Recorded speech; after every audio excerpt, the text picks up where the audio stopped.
Estimados amigos, les doy la bienvenida una vez más y mandarles un saludo cordial a cada uno de ustedes. Para recibir más videos, les invito a suscribirse al canal y de dar un like. Para los que no me conocen, mi nombre es Edwin Anco. Sin más introducción, empecemos. En la primera parte de este video vamos a hablar acerca de antiderivada o primitiva de una función. Para eso veamos la siguiente definición.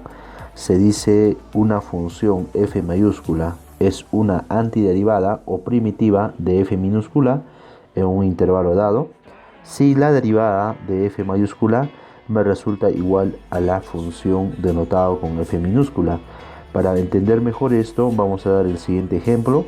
Me dice identifique la antiderivada o primitiva de f de x igual a 4x al cubo menos 5. Esto es mi f minúscula.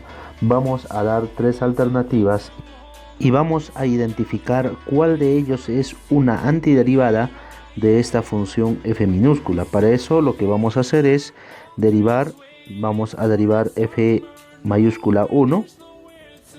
La derivada vendría a ser la derivada de x elevado a la cuarta.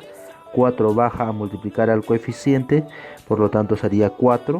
X elevado a 4 se le quita una unidad, por lo tanto sería elevado al cubo. Menos la derivada de 5x solamente queda el coeficiente, en este caso va a ser menos 5. Y como estamos observando aquí, es idéntico a la función f minúscula, por lo tanto la derivada de f mayúscula 1 coincide con f minúscula, y esto significa de que este f mayúscula 1 es la antiderivada de esta función 4x al cubo menos 5. De la misma forma vamos a derivar f2. Tendríamos f2', la derivada de x elevado a la cuarta, como anteriormente habíamos derivado, es 4x elevado al cubo. La derivada de menos 5x vendría a ser menos 5. La derivada de una constante es 0. La derivada de 10 entonces sería 0. Ya nos escriben y observamos.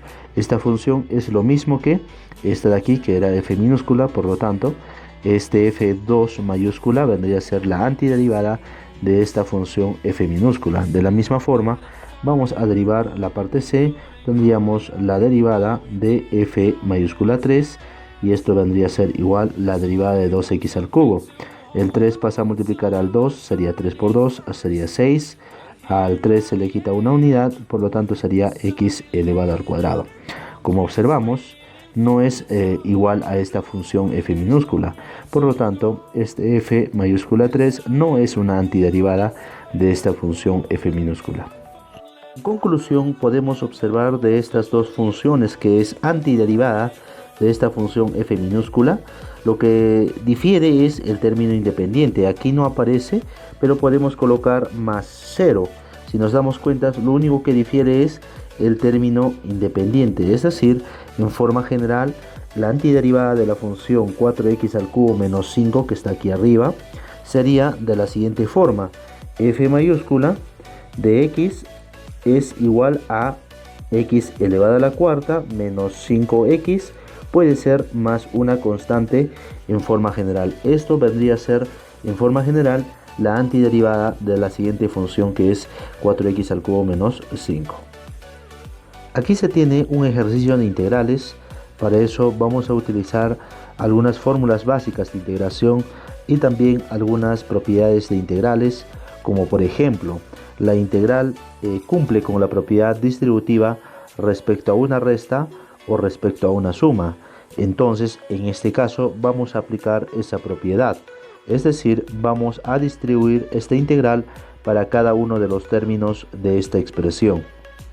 Cuando se distribuye la integral, automáticamente su diferencial también se distribuye para cada término, es decir, la integral no puede ir separado de su diferencial. Bien, ahora vamos a aplicar otra propiedad, que si tenemos en el integrando una constante que está multiplicando, como en este caso 4, puede salir fuera de la integral. Asimismo, 2/3 puede salir fuera de la integral, y 4 también aquí sale fuera, y 7 sale fuera de la integral. Entonces, tendríamos una expresión de esta forma. Ahora lo que vamos a utilizar es algunas fórmulas básicas de integración. Por ejemplo, la integral de seno de x viene a ser menos coseno. Por 4 vendría a ser 4 por menos coseno de x. Y eso viene a ser toda esta expresión su equivalente. Ya esto está integrado. Como es una integral indefinida, aquí saldría más una constante de integración. De la misma forma aquí, si resolvemos esto, va a salir más una constante de integración. De la misma forma aquí también va a ser más una constante de integración. Si sumamos o restamos esas constantes de integración, me resulta otra constante. Es por eso de que no es necesario añadir más una constante en cada una de estas integrales. Al final nomás se añade más la constante de integración. Por fórmulas básicas de integración se sabe de que la integral de tangente de x diferencial de x es logaritmo natural de valor absoluto de secante de x. Y eso quedaría multiplicado por 2/3 y eso es lo que estamos observando aquí. Menos la integral de una potencia, al exponente se suma una unidad, en este caso sería 3 más 1, 4. Y eso es lo que estamos viendo aquí y ese 4 quedaría dividido aquí. ¿De acuerdo? Ahora multiplicamos todo ese resultado por 4 y quedaría expresado de esta forma. Podemos simplificar 4 entre 4 me resulta 1, así que solamente me va a quedar menos x al cuadrado de toda esta integral. Ahora vamos a sumar más 7 por la integral de diferencial de x. Esto de aquí solamente va a quedarme x. Se sabe que la integral de diferencial de cualquier variable simplemente me queda esa variable respecto al cual se está integrando. En este caso me va a quedar x de toda esta integral por 7 y sería 7x. Y al final quedaría sumado más una constante de integración. Ahora podemos escribir esta expresión a una forma equivalente, que sería más por menos, es menos 4 por coseno de x. Estamos viendo toda esta expresión. Menos, vamos a copiar toda esta expresión. Aquí solamente me quedaría menos x elevado a la cuarta. Y aquí simplemente lo vamos a copiar. Y esto vendría a ser la respuesta de esta integral. En este ejercicio nos pide resolver la siguiente integral. Lo primero que tenemos que hacer aquí es aclarar de que la integral no cumple con la propiedad distributiva respecto al producto. ¿Esto qué significa? De que la integral no podemos distribuir para cada uno de estos factores. Entonces lo que tenemos que hacer es secante de x multiplicar a cada término de este factor, quedándome de esta manera: secante de x por secante de x, secante cuadrado de x, más por menos es menos, tangente de x por secante de x me resulta tangente de x por secante de x.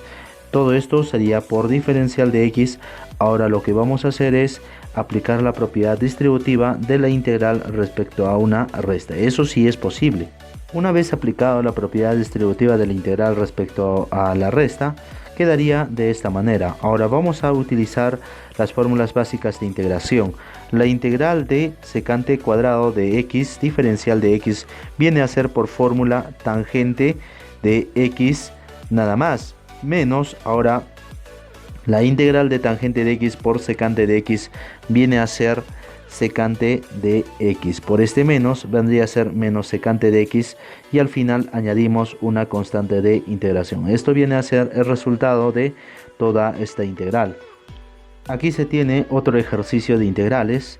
Aquí tenemos que recordar también de que la integral no podemos distribuir para el numerador, tampoco podemos distribuir para el denominador, ya que la integral no cumple con la propiedad distributiva respecto a una división. Así que lo primero que vamos a hacer es e elevado a la x lo vamos a distribuir para cada término del numerador. Es decir, vamos a dividir 5e elevado a la 2x sobre e elevado a la x menos coseno de x e elevado a la x sobre e elevado a la x. Así me quedaría la siguiente expresión. Ahora lo que vamos a utilizar es propiedad de teoría de exponentes. Dos potencias de bases iguales, se coloca una sola base, en este caso sería e nada más, y los exponentes se restan. 2x, que está en el numerador, es el exponente del numerador, menos el exponente del denominador, en este caso va a ser 2x menos x, viene a ser solamente x. Y este 5 quedaría multiplicado aquí, por lo tanto sería 5e elevado a la x, menos, ahora de la misma forma, e elevado a la x entre e elevado a la x me resulta 1. Así que me quedaría solamente coseno de x. Y todo esto sería integral con respecto a la variable x, es decir, integral de toda esta expresión por diferencial de x. Ahora lo que vamos a hacer es aplicar la propiedad distributiva de la integral respecto a una resta, quedándome así la siguiente expresión. Ahora lo que vamos a hacer es sacar este 5 que está multiplicando a este e elevado a la x, podemos sacar fuera de la integral ya que es una propiedad. Así que tendríamos 5 integral de e elevado a la x diferencial de x menos integral de coseno de x diferencial de x, simplemente lo voy a copiar. Ahora la integral de e elevado a la x vendría a ser simplemente e elevado a la x. Por este 5 vendría a ser 5e elevado a la x menos la integral de coseno de x diferencial de x vendría a ser seno de x. Por este menos que está multiplicando aquí vendría a ser menos seno de x. Como estamos integrando a una integral indefinida, al final quedaría sumado más una constante de integración. Y esto viene a ser el resultado final de esta integral.